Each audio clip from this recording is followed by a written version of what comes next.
दोस्तों, पंजाब के लुधियाना जंक्शन से शहीद एक्सप्रेस गोरखपुर की तरफ आ रही थी। सारे यात्री खुश थे, रोमांचित थे, क्योंकि कई महीनों बाद वो प्रदेश से कमाकर गांव की तरफ आ रहे थे। उन सारे लोगों में से एक लड़का सबसे खुश था, और शायद इसलिए कि उसका जो कंपार्टमेंट था वो परफ्यूम से महक रहा था। दोस्तों, उसके सामने वाली सीट पर एक बहुत ही खूबसूरत लड़की अपने परिवार के साथ बैठी थी। सबकी निगाहें उस लड़की की तरफ थीं, लेकिन जाने कि वो लड़की उस लड़के को लाइक करने लगती है। दोस्तों, आप अंदाजा लगा सकते हैं कि उसके दिल पर क्या बीत रही होगी, उसका क्या हाल रहा होगा। लेकिन कहते हैं कि सफ़र में किसी अनजान पर भरोसा नहीं करना चाहिए। सफ़र में कोई किसी का नहीं होता है, कुछ भी अनहोनी हो सकती है। दोस्तों, उस लड़के के साथ भी वही होता है। दोस्तों, बहुत ही रोमांचक कहानी, बहुत ही शानदार कहानी है। आइए जानते हैं पूरी कहानी इस वीडियो में। लेकिन वीडियो में आगे बढ़ने से पहले बस वही रिक्वेस्ट कि आप वीडियो को लाइक कर दीजिए, चैनल को भी सब्सक्राइब कर लीजिए, ताकि मेरा हौसला बढ़ता रहे। दोस्तों, लड़के का नाम अतुल होता है। अतुल 1.5 साल पंजाब में रहने के बाद अच्छी खासी कमाई करता है, और अप्रैल में उसकी बहन की शादी थी, तो इसीलिए अपनी बहन की शादी में वो शामिल होने के लिए गांव आ रहा था। दोस्तों, 2 ही दिन बाद उसकी बहन की शादी थी। वो आके अपनी सीट पर बैठता है, और कुछ ही देर बाद उस कंपार्टमेंट में एक परिवार घुसता है, तो पूरा कंपार्टमेंट परफ्यूम से महक उठता है। दोस्तों, एक माता पिता, उनकी 2 बेटियां और एक छोटा सा बेटा, ये 5 लोग आकर वहां पर बैठते हैं। बड़ी बेटी, जिसकी उम्र 22 साल की होती है, उसका नाम सोनिया होता है। निहायत ही खूबसूरत थी। वो आकर बैठती है, और बैठते ही अतुल की तरफ देखती है, मुस्कुरा देती है, उससे पूछती है कि आपकी सीट कौन सी है। तो अतुल कहता है मेरी यही लोअर वाली सीट है।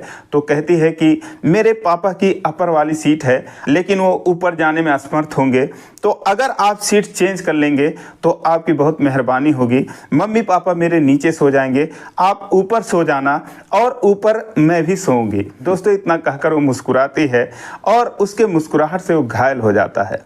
वो बोलता है ठीक है, कोई बात नहीं, मैं भी ऊपर ही सो जाऊंगा, आप सीट चेंज कर लेना, मुझे कोई दिक्कत नहीं है। दोस्तों, उसके बाद वो थैंक यू बोलती है, फिर मुस्कुराती है।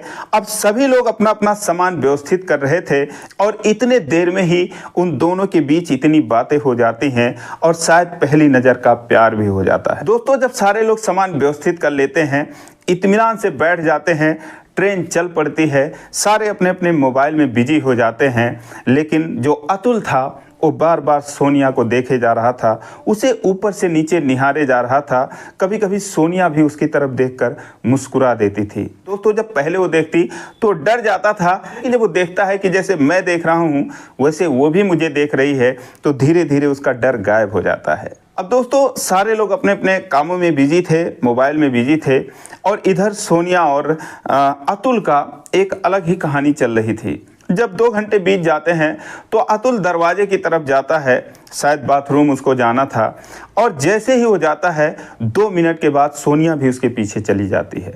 वो वहाँ से लौट ही रहा था, तब देखता है कि सोनिया भी आ रही है, फिर अपने कदम पीछे खींच लेता है, और फिर से दरवाजे की तरफ चला जाता है।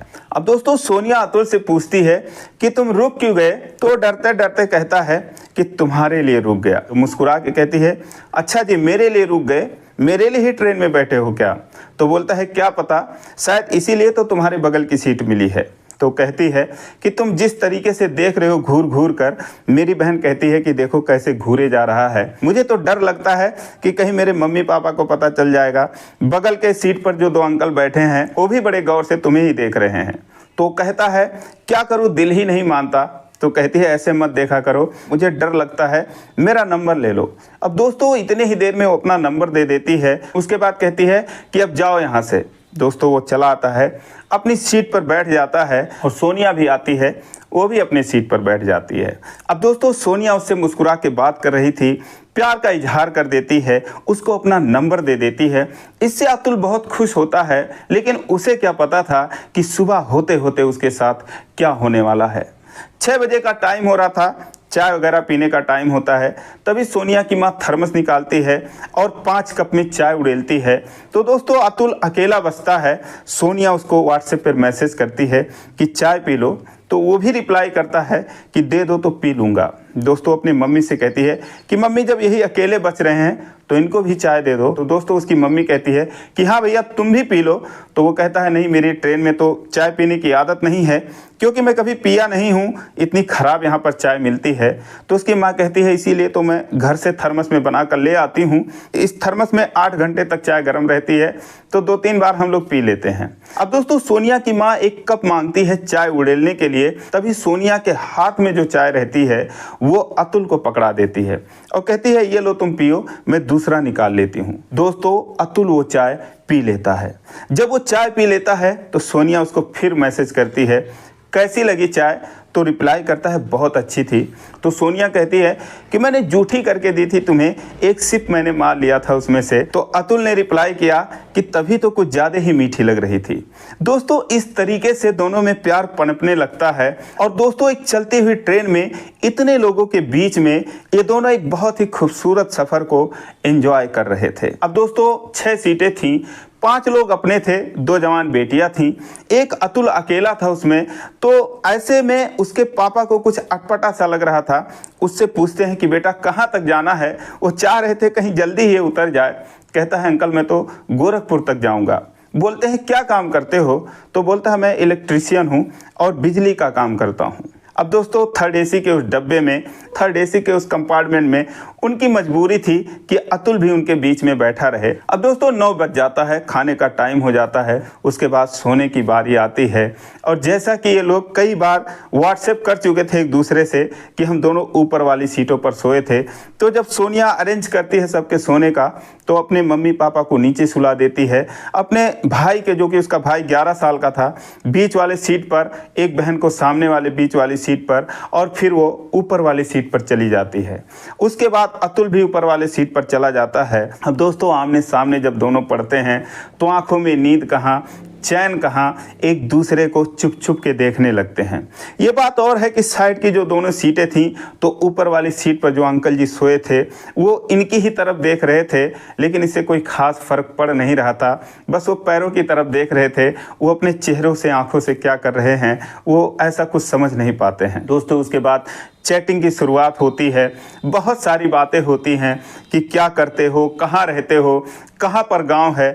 तो पता चलता है कि जहाँ पर सोनिया का घर होता है, जिस गांव में, उस गांव से 10-11 किलोमीटर दूर अतुल का भी गांव होता है। अब दोस्तों दोनों और गहराई में जाते हैं तो सोनिया पूछती है कोई गर्लफ्रेंड है क्या तुम्हारी, तो बोलता है कि हाँ तुम ही तो हो। तो कहती है कि एक दिन का बॉयफ्रेंड बनकर मेरा क्या करोगे, तो बोलता है भले ही कुछ ना करूं, लेकिन ज़िंदगी भर याद तो रखूंगा तुम्हें। दोस्तों इस तरीके की बातें करने लगते हैं। उसके बाद एक दूसरे के घर का फ़ोटो भेजते हैं, एक दूसरे की पर्सनल फ़ोटो शेयर करते हैं, और ऐसे ऐसे बहुत सारी बात करते करते जब आधी रात बीत जाती है, सारे लोग सो जाते हैं, तो अतुल कहता है कि मेरी सीट पर आ जाओ। फिर वो कहती है कि पागल हो गए हो क्या, तुम्हारी सीट पर क्यों आ जाऊं मैं, और ये ट्रेन है, तुम्हें डर नहीं लग रहा है। तो कहता है कि नहीं बिल्कुल नहीं डर लग रहा है, तुम आ जाओ, नहीं तो मैं तुम्हारी सीट पर आ जाऊंगा। वो उसको मना करती है, कहती है कि नहीं नहीं ऐसा मत करो, कोई जग गया तो उसे तुरंत समझ में आ जाएगा कि एक सीट पर 2 लोग हैं, और सामने वाली सीट पर देखो अंकल भले ही सो गए हैं, अगर उनकी आंख खुल जाएगी तो तुरंत पता चल जाएगा। फिर भी वो कहता है कि नहीं मैं आ रहा हूँ। तो कहती है कि मैं नीचे चली जाऊँगी अगर तुम जिद करोगे तो। अब दोस्तों उसके बाद कहता है कि नहीं नीचे मत जाओ, मैं नहीं आऊँगा, डरो मत। उसके बाद सोनिया कहती है कि चलो अब सो जाओ, ज़्यादा दिमाग ख़राब मत करो, गुड नाइट का मैसेज कर देती है। उसके बाद वो सो जाती है। 2-4 बार और ये मैसेज करता है, उसको जगाने की कोशिश करता है, लेकिन उसे नींद आ रही थी, सो जाती है। इधर ये भी सो जाता है। अब दोस्तों सुबह होती है, सारे लोग उठते हैं। अतुल ब्रश निकालने के लिए अपना बैग ढूंढता है, तो दोस्तों उसका बैग ही नहीं मिलता है। उसका बैग गायब हो चुका था। उसके चेहरे पर हवाइयाँ उड़ने लगती हैं, काटो तो उसको खून नहीं। वो इधर उधर हड़बड़ी में सबका सामान निकालता है, अपना बैग ढूंढता है, लेकिन उसका बैग गायब हो चुका था। अब दोस्तों 2 ही दिन बाद उसकी बहन की शादी थी। अपनी बहन के लिए उसने उसमें गहने ले रखे थे, मोबाइल ले रखा था। उसके अलावा दूल्हे के लिए उसने उसमें चैन खरीद के रखी थी, अंगूठी खरीद के रखी थी। 1.5 लाख से ज़्यादा का उसमें गहने थे। कुल मिलाकर 2 लाख रुपए का सामान होता है। अब दोस्तों जब ये सारे लोगों को पता चलता है, सबको तो विश्वास ही नहीं होता, लेकिन जब वो रसीद दिखाता है कि देखो मैं अभी ये परसों ही गहने लिए थे अपनी बहन के लिए, अपनी बहनोई के लिए, तब सारे लोग समझाने लगते हैं कि तुम कितने लापरवाह आदमी हो, कोई परदेश से गहने खरीद कर ले जाता है क्या। तो अतुल कहता है कि मैं एक ज्वेलर्स के यहाँ बिजली का काम कर रहा था, उन्होंने मुझे बहुत अच्छे रेट में दिए थे और इसीलिए मैं ले आया था, वरना मुझे यहाँ लेने की क्या ज़रूरत थी, मुझे क्या पता था ऐसा हो जाएगा। दोस्तों वो छटपटा रहा था। अब इतने लोगों के सामने वो फूट फूट कर तो नहीं रोता, लेकिन उसके आंखों से आंसू गिरने लगते हैं, जिसको देखकर लोगों को बहुत तकलीफ होती है। सोनिया को भी बहुत दुख हो रहा था, अपना दुख जता नहीं सकती थी। अगर अतुल के बाद किसी को सबसे ज़्यादा दुख हो रहा था तो सोनिया को हो रहा था। अब लोग पूछते हैं कि तुम्हारे पास और पैसे नहीं है क्या, तो बोलता है मेरे पास सिर्फ 2 लाख रुपए हैं, मेरे खाते में पड़े हैं, शादी का सारा खर्चा उसी से होना है, इसके अलावा मेरे पास कोई पैसे नहीं हैं। अब दोस्तों कोई करे तो क्या करे। उसके बाद वो मुंह लटकाए बैठा था, ना तो चाय पीता है ना तो ब्रश कुल्ला करता है। तो सारे लोग उसको समझाते हैं, फिर वो चाय पीता है और उसके बाद बाथरूम की तरफ चला जाता है। जब वो बाथरूम की तरफ जाता है तो सोनिया अपनी मम्मी से कहती है कि मम्मी देखो इसकी बहन की शादी है, इतना ही परेशान है, देखने में ठीक ठाक लग रहा है और पैसे भी शायद कमाता होगा और अपने गांव के ही बगल का तो है, 10 किलोमीटर दूर का, क्योंकि उसके पिताजी जब पूछे थे तब भी उसने बताया था कि मैं फला गाँव का रहने वाला हूँ। तो अगर उसकी थोड़ी सी मदद कर दो तो शायद इससे अच्छा कुछ नहीं होगा। अब जब उसके पापा ये बात सुनते हैं तो कहते हैं बेटा ठीक तो है, लेकिन क्या पता वो देगा कि नहीं देगा, और क्या पता वो झूठ बोल रहा है कि सही बोल रहा है। तभी सोनिया की मम्मी कहती है अरे नहीं सही बोल रहा है, झूठ क्यों बोलेगा, इतना तो परेशान हो रहा है बेचारा, अगर झूठ बोलता तो इतना कोई परेशान नहीं होता, वैसे भी झूठ क्यों बोलेगा। फिर उसके पापा जो है बगल की सीट पर जो 2 लोग बैठे थे, जो 2 सीटें होती हैं, उनसे पूछते हैं कि भाई साहब क्या वो जो कह रहा है वो सही है, क्या सच में उसका सामान चोरी हुआ है। अब वो लोग कहते हैं कि हाँ भाई साहब बिल्कुल वो सही कह रहा है, उसका सामान चोरी हुआ है, क्योंकि जब वो बैठने आया था, आप लोग नहीं आए थे, हम दोनों यहाँ पर बैठे थे, तो हमने देखा था कि उसके हाथ में 2 बैग था और उसको कभी ऊपर रख रहा था कभी नीचे रख रहा था। अब ये नहीं पता कि उसने रखा कहाँ, लेकिन उसका एक बैग तो गायब है, तो वो सही कह रहा है और वो ऐसा लग भी नहीं रहा है कि वो झूठ बोल रहा है, तो उसका सामान तो चोरी हुआ ही है। अब दोस्तों इधर ये लोग डिसाइड करते हैं कि चलो ठीक है उसको आने दो, फिर उससे बात करते हैं। जैसे डिसाइड होता है तैसे सोनिया उसको व्हाट्सएप पर मैसेज कर देती है कि कहाँ पर हो, जल्दी आओ, पापा आपसे कुछ बात करेंगे, आपकी कुछ मदद करेंगे। अब दोस्तों उसके बाद अतुल आता है, तो आकर वहाँ पर बैठ जाता है।